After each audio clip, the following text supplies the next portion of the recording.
You have to be fresh. It must have started even, yesterday evening that you started planning for this particular thing. What will you wear? Your clothes are ironed, not ironed, all those things. Ladies in the house, housewives, they are one of the best project managers. They take care of, so today what has to be cooked has to be bought yesterday. So all the resources, all the ingredients in the right quantity, in the right place, at the right time have to be available so that it can be cooked. It has to be served at a proper time. It's not that you are going to have breakfast at 12 o'clock or 1 o'clock and then people at home are screaming. So they are also doing project management in their own way. So any activity or set of activities which is defined, therefore it has been scoped. So you will keep hearing this word called scope, which will come in project management, and also something which has got a time-bound, result-oriented scheme of things. Okay, so it is time-bound. Now, what is the opposite of projects? Some of you must be working in operations. Okay, operations. When we say you are working in operations, or in, say, for example, even in finance, right? If you're working in the day-to-day operations, or in accounts, where, let's take the example of, say, HDFC Bank. I don't know Tata, so let's say HDFC Bank. All the people who sit in the branch, they are not project managers. They are operations people. Every day, different people come to them, present them with checks, present them with various, instruments. Somebody comes for a loan, no loan, this. They are operations people. In a telecom domain, we have operations people who do all the maintenance, who do day-to-day work.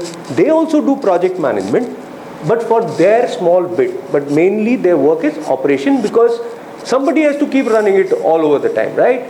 It is not very well, the scope might be defined from person to person, but overall there is one scope saying uptime should be 99.9% of the tower or of the fiber access or whatever else, right? Operations is very structured. Operations normally run with extremely low risk. Okay, so the project people or the person who has created that infrastructure would have already provided, for example, redundancy on power, redundancy on battery, redundancy on air conditioning, redundancy on fiber, redundancy on cable, redundancy on servers, switches. Everything has been provided for in the design. And then something fails, the guy goes and he replaces it. That's operations. Whereas, and therefore the uncertainty element in operations is very less as compared to in projects. Projects, people start, there are all kinds of risks. For example, scope risk. Right at the beginning of the project, someone might say, Tata, Docomo, I want to roll out in Pune 200 BTS. By the end, you might land up only doing 110 BTS because someplace you did not have access problems, somewhere you did not get battery, somewhere you did not get power, all kinds of problems. So end of the day, maintenance scope is 110, but they were not answerable for why 200. So there could be a scope risk. It could be a cost risk, right? So you start with an estimate in a project, you start with a scope in the project, and because either it goes up or it goes down, there could be problems as far as financing is concerned or cash flow is concerned, right? So the rupee in the last 5 months has gone from 47 to 50. Anybody importing goods at this point in time is bearing the risk of nearly 10% change in foreign currency. So the project people and the project managers have to take care of that part. So between operations and between project, risk is a big element, okay? And uncertainty is a big element. Then operations is typically taken by people who are conservative. Project managers by definitions are not conservative, okay? Their risk-taking ability is high. Their ability to face uncertainty every day morning is very high. It is not necessary that everything. In fact, project manager by definition is a person who solves problems. Because if something has to go right and it is going right and some people are already doing the job, your project manager is not required in the context. So it's tackling uncertainties. So that's the basic difference between a project and when we talk about operations. Okay, operations are also typically very, very well defined. So most of you are IT telecom guys, but in ITIL, for example, in IT there are ITIL standards which have been laid on how customer service has to be done, how complaint resolution has to be done. A lot of that is even done in telecom. You have a contact center, you can log in a call into a particular remedy or any other software. From there you can escalate it. There is an escalation matrix. Operations are extremely well defined and extremely well structured. Projects are not like that, because depending on the last minute problems, the escalation could be right at the top, right at the beginning itself. So that's the difference between what's a project and what's operations. Why do we need a project? Why do we define a project? Okay, I think projects started from the time when the first, that's the earliest I could think of.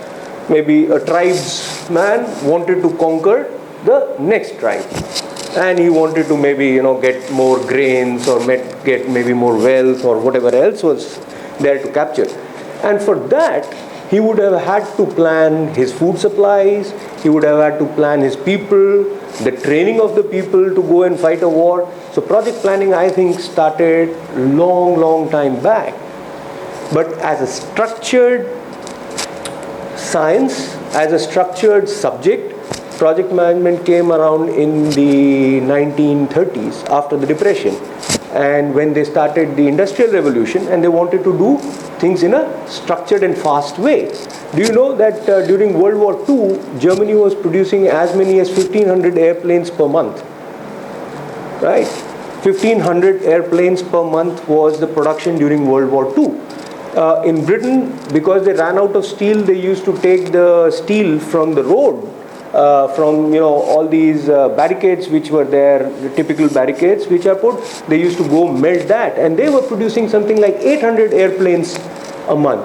So industrialization and standardization of doing things brought project management into a limelight, where they needed a lot of people who could coordinate and get these kind of targets. So projects typically require standardization, so that you can do the same thing multiple number of times in case that is required. So in telecom, for example, if today I say I want a BTS, it is automatically assumed that it will have a tower, it will have antenna, it will have a cable, it will have a shelter which will have 1U, whatever, 4Us, battery, UPS, everything is assumed. Nobody goes and starts looking for a BOM again on what is a BTS, and it's not discovery, right? It's not innovation, it's not going and inventing something new. So projects mean standardization. So once after the World War, because of this rapid industrialization in all domains, whether it be manufacturing, whether it be your IT, telecom, cement. When I say infrastructure, it involves all kinds of infrastructure, roads, dams. Some of the biggest dams have been built in the last 60, 70 years. Everything required people who could coordinate and who could keep a control over the set of activities, because there was a time frame which had to be done. Unfortunately, in India, project management as a science has been lagging for a long time, and it was never officially recognized till such time that the IT revolution came in. Okay, so in the 2000-2001 time frame, when IT started going abroad and getting projects in wherever, US, Europe and things like that, those guys started mandating project management people to be available for the contracts. So it's the IT guys who really brought PMP and project management certification and things into a limelight. Earlier, project managers were there, but they were mostly in the infrastructure industry, which is refineries and petrochemical plants, dams, nuclear plants, government-controlled sector. PMPs and project managers were not there in Private sector. Anyway, private sector was not doing those scale of projects as well. They were making small factories, buildings and things like that. So maybe Tata Steel had a few people and things like that. That takes me to the next thing. There are various kind of projects. So you could have projects which are therefore social in nature. Maybe it is a project, for example, the way Anna Hazare did in Ralegaon Siddhi. I don't know how many of you know about his history, but he came to a village, Ralegaon, which did not have water, did not have irrigation, did not have anything. And maybe not in a very well-defined way, like I am speaking in English. He did not write a project report. It was more from a social angle that he got those people involved. He got them to do their things. I'm sure he must have done costing. Maybe it was not as structured a costing to be done with all the accounts and GL codes and ERP systems and SAP and everything else. But I'm sure he must have done funding for it. He would have done costing for it. He would have given some wages to people to come and do work. That was a social project. There are lots and lots of social projects which are done. There are big worldwide agencies like UNICEF, like Oxfam, like BIF. They are all over the world, right? Greenpeace, that's a social sector. And like for example, Greenpeace people, they do a lot of projects, right? Their project could be go and catch hold of the Japanese whaling fleet and not let them do whaling. That's possible, right? It's a project.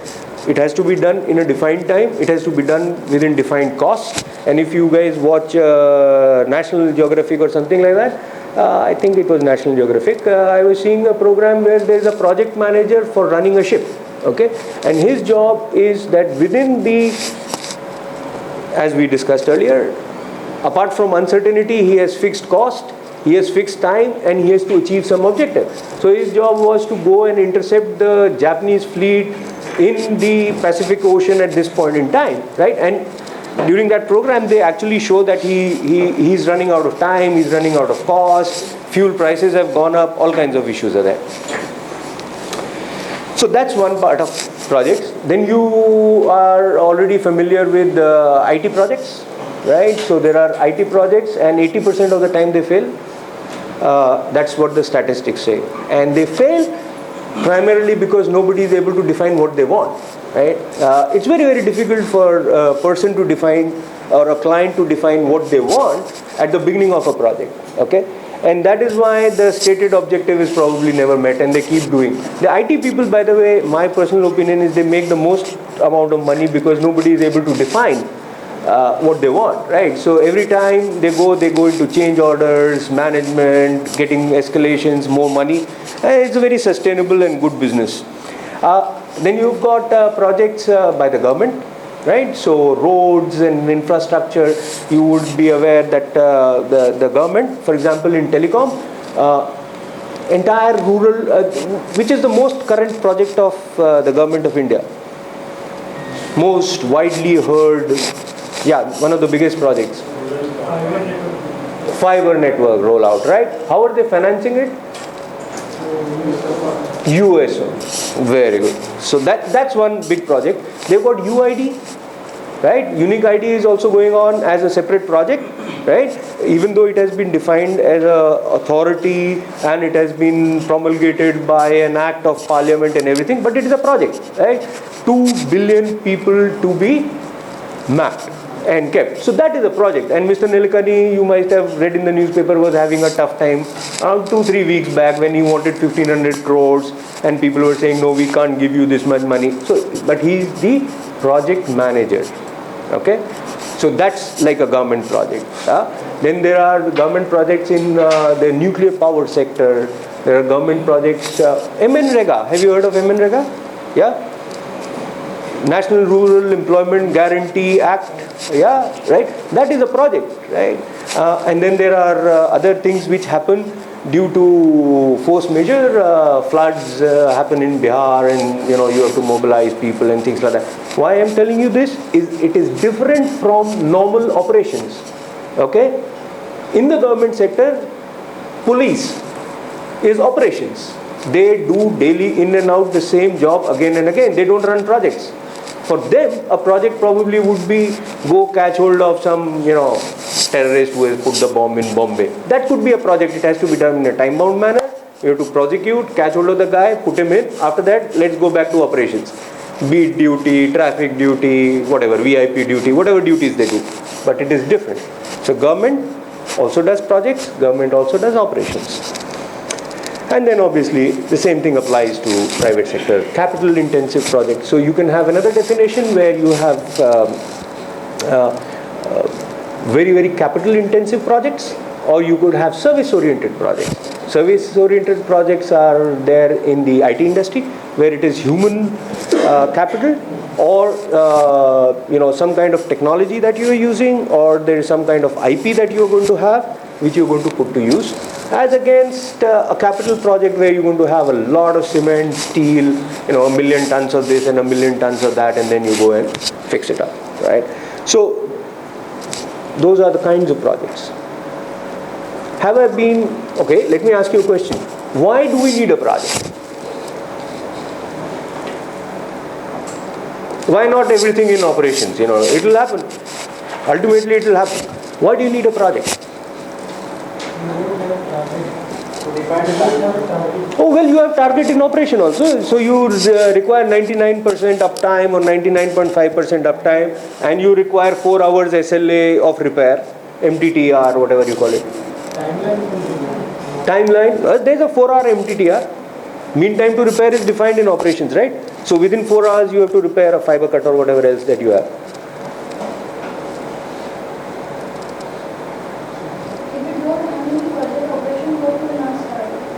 Operations work will not start. After we get a project, then only the operations, finance and all those sections will work. Yeah, okay. No, I'm not very convinced. Coordination is the main concern. Coordination between the teams. That happens in operations also.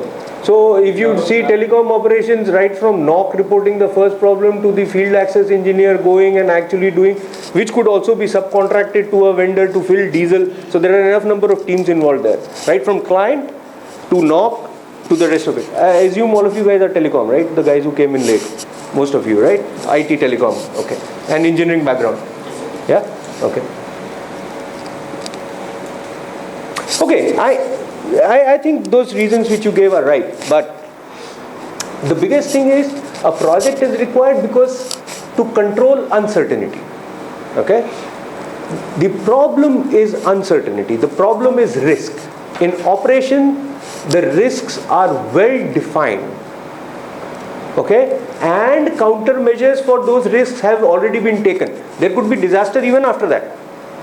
Right? So Fukushima plant, nuclear plant actually going down was designed even for a tsunami, but not a tsunami as big as the one which hit, and the cooling water system going down and the rest of it. That was operations, right? But projects look at uncertainty during building it up itself, okay? And all kinds of risks. So scope risk, finance risk, time risk, all those things. So the projects, that is number one. Number two, projects are done to create something new, not to keep operating the same thing again and again. Okay? So whenever you want to do something new, which is outside, so even within operations team, you normally have a small project team, right? And they keep doing, say maybe projects for improving the efficiency of whatever, the diesel generator or the air conditioning. They keep doing their own small projects within their team, okay? So those are also projects, not an issue. It doesn't have to be always a very, very big thing. Projects can vary in time from being a few hours to a few months or even few years. So time is not something that defines projects, okay? It could be a small thing also. Like for example, shutdowns. Planned shutdowns can be termed as projects, right?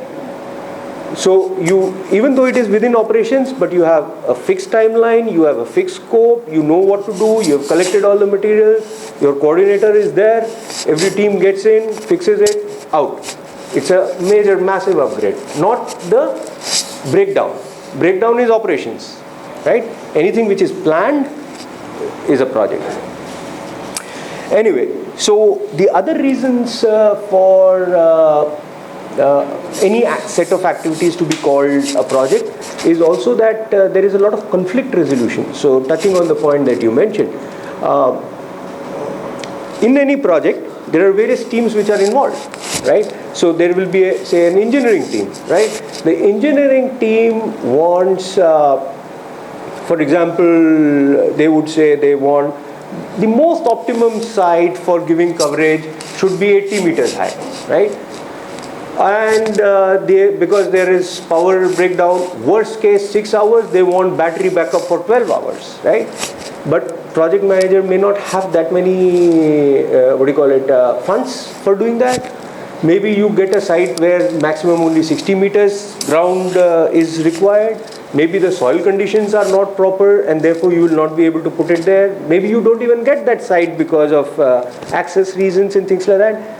But the engineering person has made a design, he wants to do it. So there is a conflict, right? There could also be a conflict where the circle say maybe, or the city-based business team says, I want it in this particular area, and the engineering guy based on his RF and all the studies and microwave and point-to-point links wants it at a different place. These are the situations where these decisions go to a project manager, because then he has to take a call on balancing the two. So conflict resolution happens, prioritization also starts happening because of that.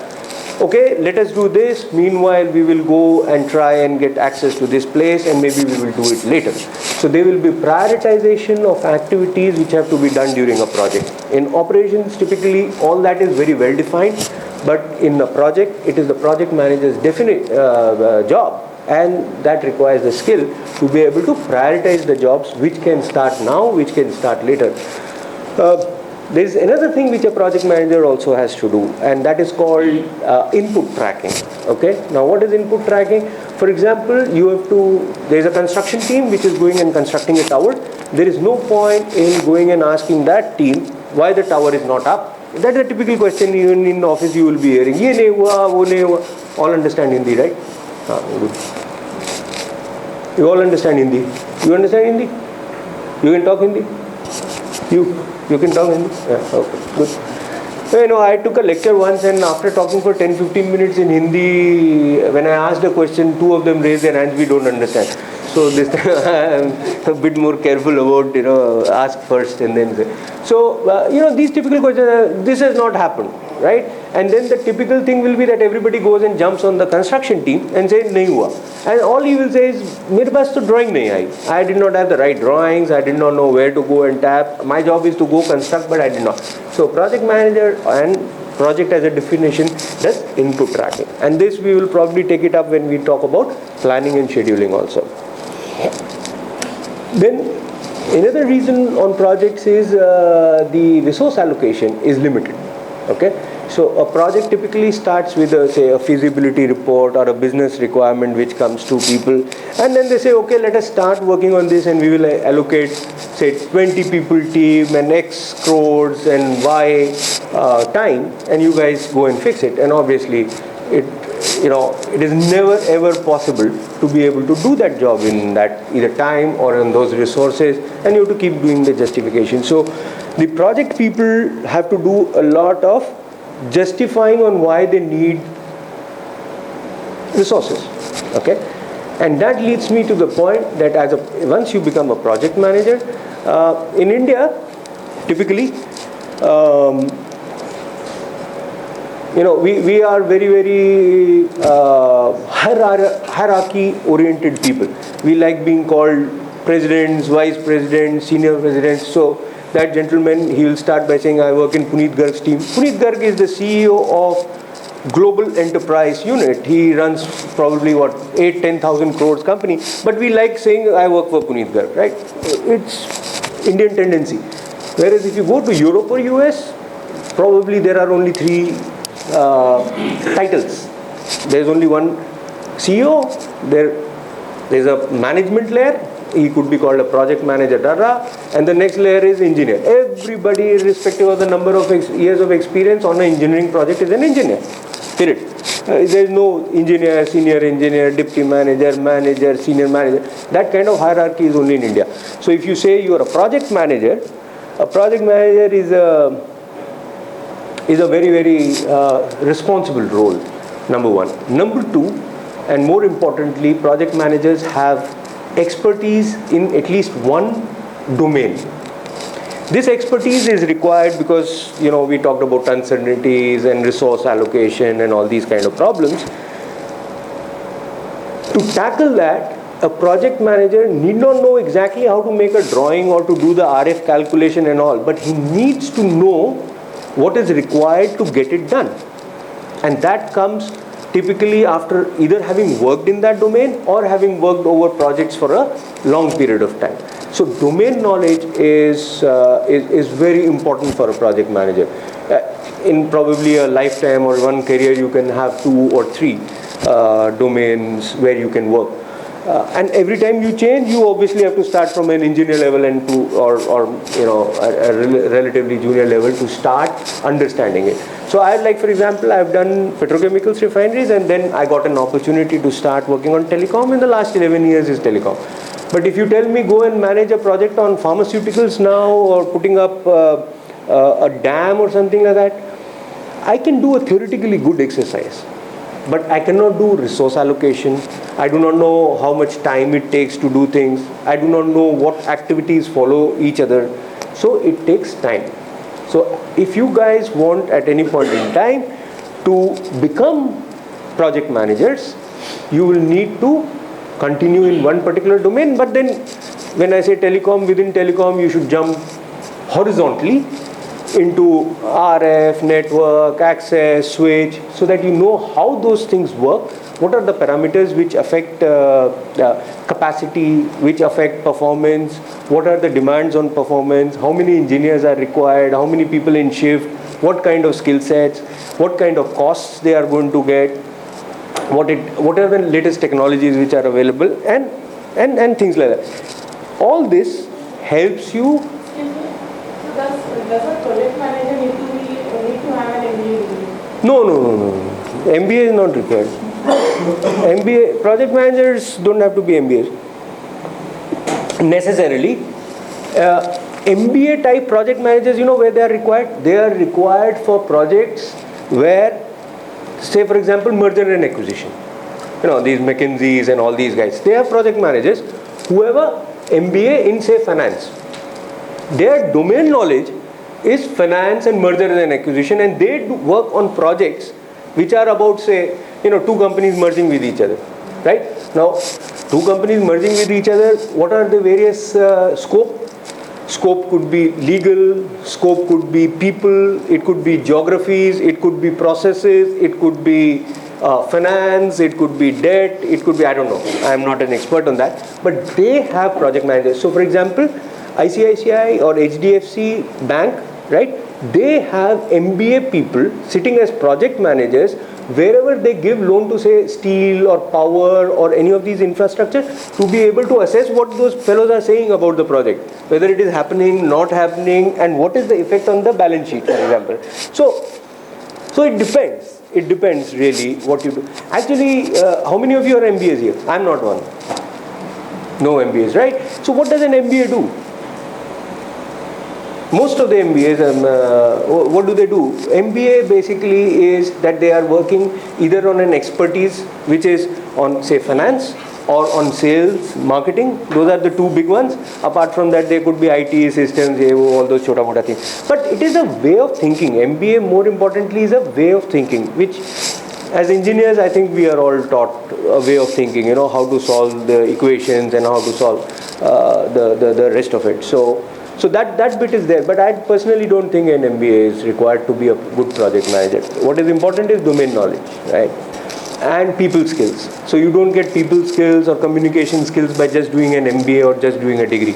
You have to practice it, and you have to keep doing it again and again, right? So it happens and it helps. So we talked about domain knowledge, and that helps a person in doing planning as to what has to be done, how it has to be done. And for a project manager, he actually does not do anything himself. So engineering does engineering, procurement does procurement, construction does construction. All of them do their job. This guy has to tell them how to do their job, right? So it is very important for him to have that sound training in communication. When I say conflict resolution, it is that, there could be a situation that those fellows come and say, who are you to tell us anything? We will do our job and we know it takes 6 months to do it. You cannot say 3 months, right? And unfortunately, the project manager is the guy who goes and presents the report, progress report, or, what is happening. He's the guy who goes and tells it to the project manager and to the overall management. So he's the guy who's shot every time that happens. अरे तुम्हारे को responsibility थी तुमने नहीं करवाया वो तो बोलेगा ही. So conflict resolution, interpersonal skills. So maybe HR could be a good training for project managers. So that leads me to the next thing. Actually, I'm not following most of this. The first, and I asked you the question whether you guys wanted to, you can have the content, I don't mind, but this content is more oriented towards a PMP certification. I had taken another batch previously and those guys wanted to be, going in for the PMP exam and things like that. So this was an overview, but the structure is the same.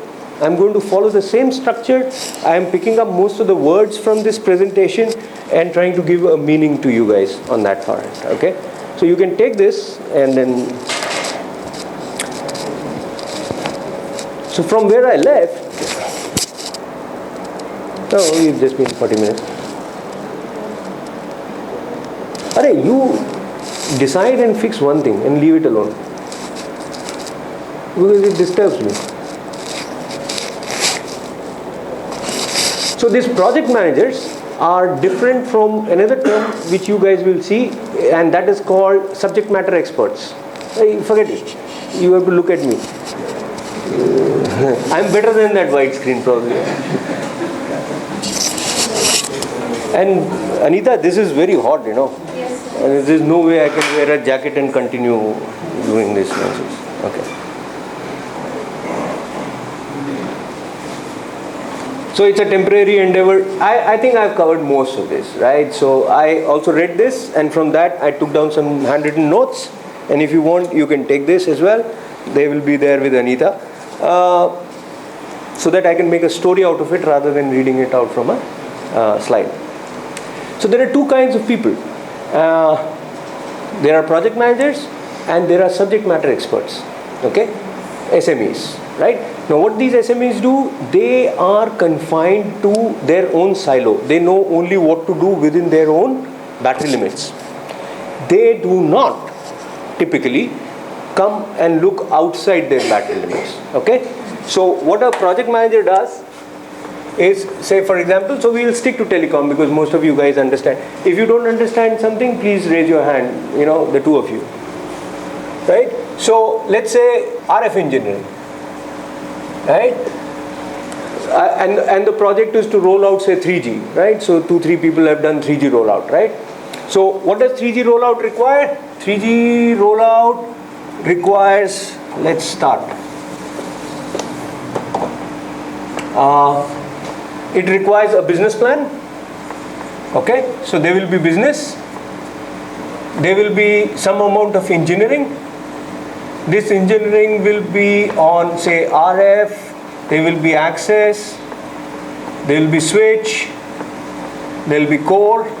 If you don't understand any of these terms, no big problem. But what I'm trying to tell you is SMEs who will be sitting in each one of these areas, right? So there is a guy who's an expert on RF engineering, 2100 megahertz frequency, what is the penetration, how many walls, what would be the lac, how the cluster will be formed, how the calls will be transferred from one BTS to the other. They will be doing all that, right? Signal strength, going around, checking whether the strength is okay. At the beginning of the project, they will be saying to cover Pune, you require 800 BTS, to Bombay, you require 2000 BTS. How much population are you going to cover, right? So RF engineering guys are doing that. Access is looking at the capacity of the fiber which is available, of the backhaul, switch, the rest of the stuff. right? Core is looking at SGSN, GGSN, LIM, all that kind of stuff, right? You guys understand all of this? Words? Yeah, good. So these people are required. All the SMEs are sitting here, right? Then there will be a procurement guy who will be buying all of this. And within procurement, there will be one will be a buyer and the other would be logistics, right? Then within business, you will have marketing, you will have products, yeah?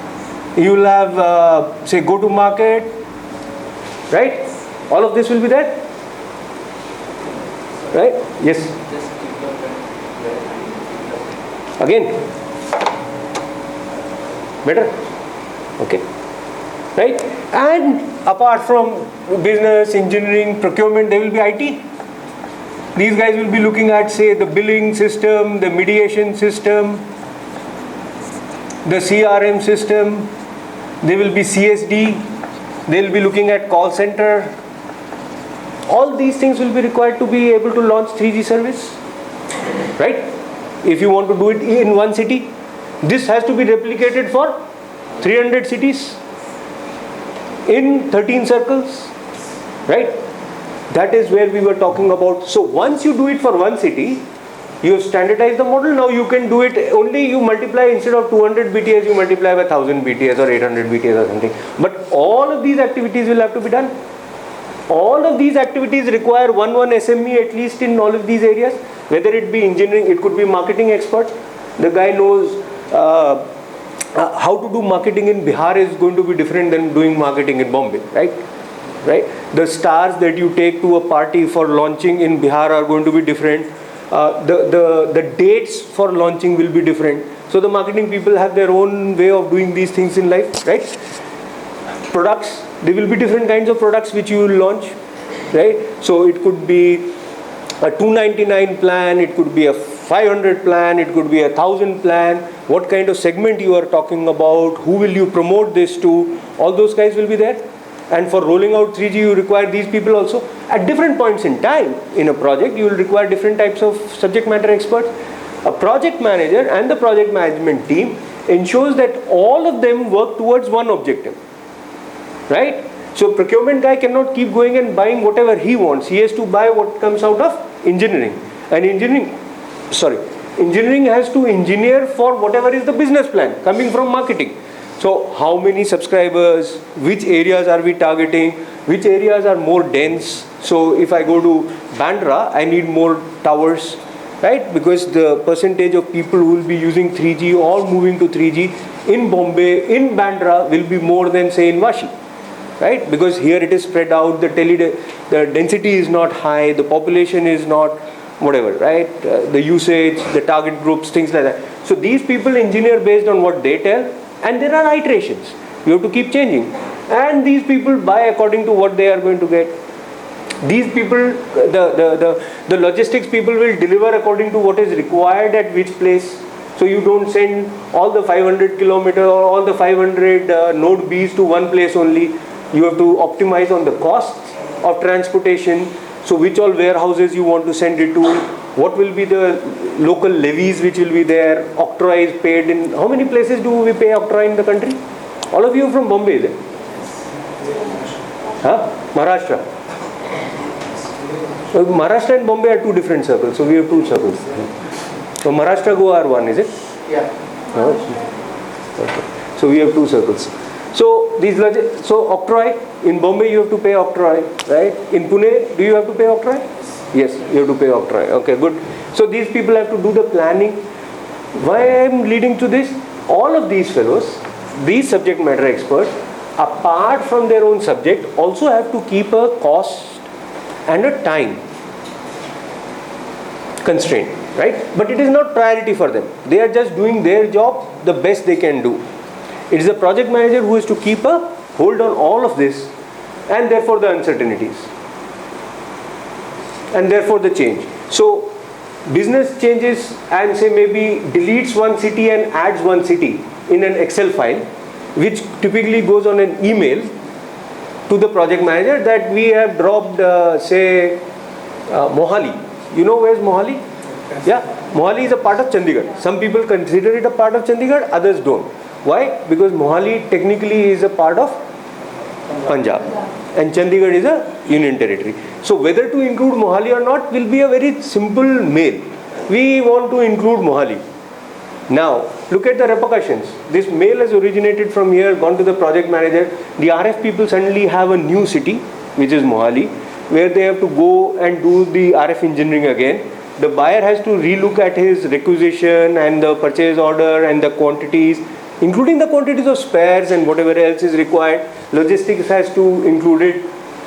There is a change. It is only a mail which might be having a very good business case, but it has caused a ripple effect in the entire system. It could be on a different switch. Mohali could be on a different switch. It could be backed up in another different switch. So because there is redundancy in switches, that capacity, whether it is available, not available, everything suddenly has to be checked. And that is the job of the project manager, to coordinate and get it done. That whatever change is made here, what is the impact on the project? When I say project, means cost. So your budgets, right? They would go up, go down, whatever else. Most of the cases go up. Time. So maybe we will, since it has been brought in the, say 3 months down the line when the project started, you have added a new city, you may not be able to launch it at the same time as the rest of the country. It could be a change, or maybe it doesn't, because it is coming in bulk, so we will be able to supply, plus minus 5 or 10% of quantities can be added, but there could be changes in billing system, mediation, whatever else is required to be done. So each one of them have SMEs, but each of these departments also typically have a project engineer, project coordinator, project manager. They will give you a term, but there will be somebody in that department working along with the head of these departments who will be helping him coordinate the activities apart from operations. Typically in a telecom company, all these people are operations people, right? And then they are taken out for a project, they work on the project for some time and then they go back. Hey, is this what you are getting to see on the screen, is it? Huh? My finger? I can write, but I cannot put finger. Oh. So this is my fingerprint? Yeah. Sorry? You can touch it. Oh, touch it. No, but when I touch it with this, it is coming. But this is English, still English. Anyway. This is new technology. New technology. Okay?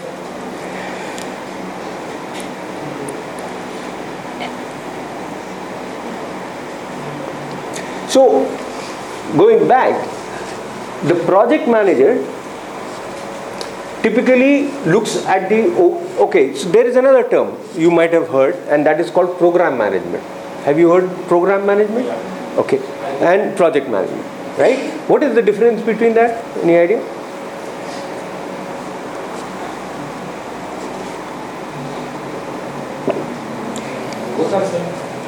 On that, मैं तो difference पूछा था. अगर if there was no difference, then I would not have asked. Anything is there. वहाँ पे गर्मी है मेरे. Spotlight. वो ठंडा हो जाता है. थोड़ा सा हाँ फैन थोड़ा ठीक हो जाएगा. Thank you. Okay, so typically this, I think this program management term came around 15-20 years back. And why that was termed, a program consists of multiple number of projects. That's the only difference, but they do the same job. Why?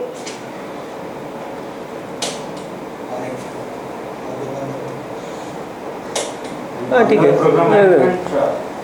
project management, program management? No, the other way around. So a program consists of a number of projects. Like for example, let us take the Three Gorges Dam. Have you heard of the Three Gorges Dam? That is the world's largest dam in China, right? Or you take any other dam project, right? Bhakra Nangal in India, right? That is a program. Why it is a program? Because one project is to make the dam. There will be another project which will be downstream irrigation channels which have to be made all over the place. Now, these two projects can happen at different points in time, and the second project, which is irrigation canals, could be for the next 20 years, right? Whereas the making of the dam has to be within, say, 2 years, 3 years, 4 years, 5 years, whatever be the case. Because once you have got that capacity available, you will be able to channelize and do multiple number of projects. So the overall thing is called a program, whereas specific units which have very well defined timelines become projects within each other. Okay? So there is now a course available even on program management, but it's essentially the same. This typical structure which we drew here is normally called a work breakdown structure. Okay?